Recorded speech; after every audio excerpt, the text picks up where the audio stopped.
Right. As we all know that India is an extremely diverse country in every aspect, may it be a religion, may it be food, may it be festival, or may it be cultures. It's a very diverse country, and that is why it's very common for most Indians to be bilingual or multilingual.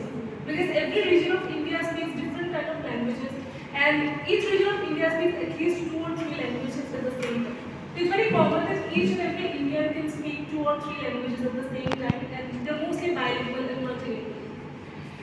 So, even though we can say that official language of India is Hindi, but not really everybody accepts the fact that the national language of India is Hindi. Because there are many non-Hindi speaking states in India, and they strongly oppose the fact that the Hindi is the national language of India. So we officially study in the curriculum that Hindi is the national language of India, but it's mostly not considered by non-Hindi speaking states, and people who do not speak Hindi, whose first language is not considered Hindi.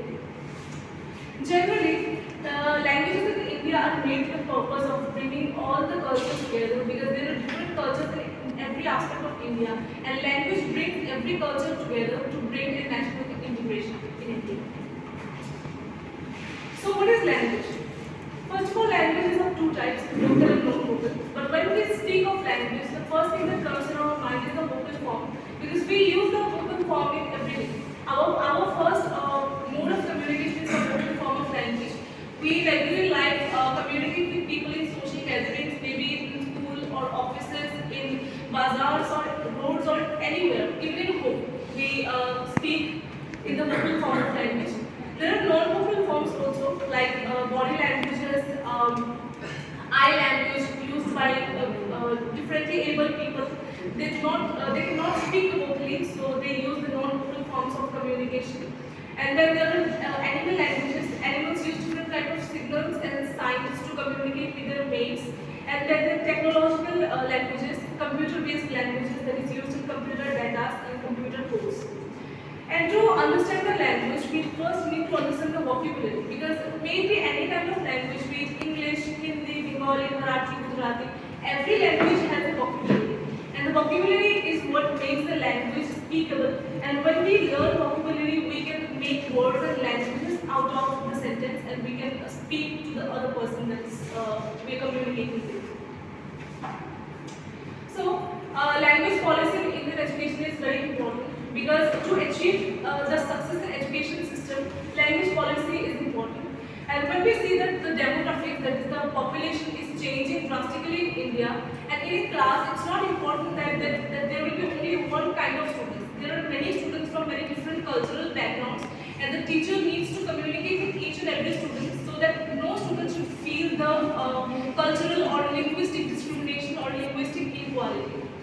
So, for this, the Constitution has provided many provisions, and even when the British rule was present in our country, the British had distorted the culture, because the British rule had forced every Indian to speak English, and the other languages were suppressed by the British government.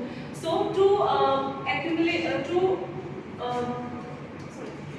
rude culture of India that was disrupted by the British government, to make up that destruction, the provisions were enforced by the Indian government. There are many provisions like the free and compulsory education for students that is enforced in Article 45. Education of minorities is especially important, because minorities only have the idea and the knowledge about the regional languages.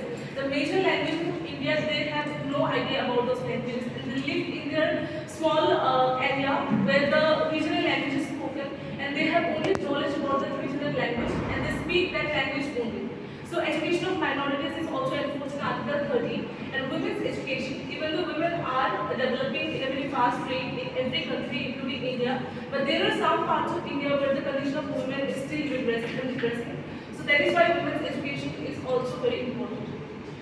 So, as I said earlier, that the official language policy had made Hindi in Devanagari script the official language, but it was strongly enforced by the non-Hindi speaking states like the South India, like Karnataka, Kerala. They speak mostly English or their regional languages. So Hindi was strongly opposed by those states. So to bring the language policy in force, there were recommendations from different commissions. The first one is the Mudalia Commission, which existed from 1952 to 1953. The Mudalia Commission suggested that the students of class 6th, 7th and 8 should learn and accept the mother tongue and regional languages. For example, if we talk about Maharashtra, the mother tongue of Maharashtra is Marathi. But the first language they speak is Hindi. So a classroom in Maharashtra should know both the Hindi and the Marathi language. And apart from the mother tongue, two other languages should also be taught. But not in the same way. For example, in a school, if Marathi and Hindi are the first two preferences, two other languages like English or Sanskrit or Urdu should also be taught, but not in the same way. So if in 2023 we teach a certain class the English language or the Sanskrit language, in the next year we should teach them any other Indian languages like Urdu or any other regional languages from any state of India.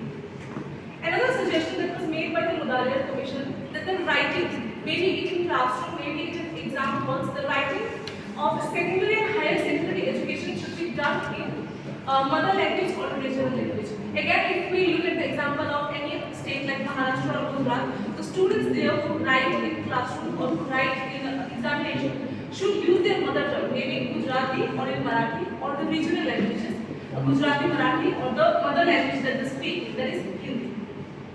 The Mudalia Commission was established by Dr. A. Lakshmana Swami Mudalia in 1952 and it existed in 1953.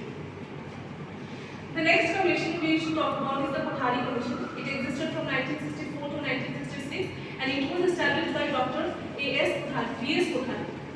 The Kothari Commission for the first time introduced the three-language policy. The three-language policy said that the first language should be Hindi or the regional languages.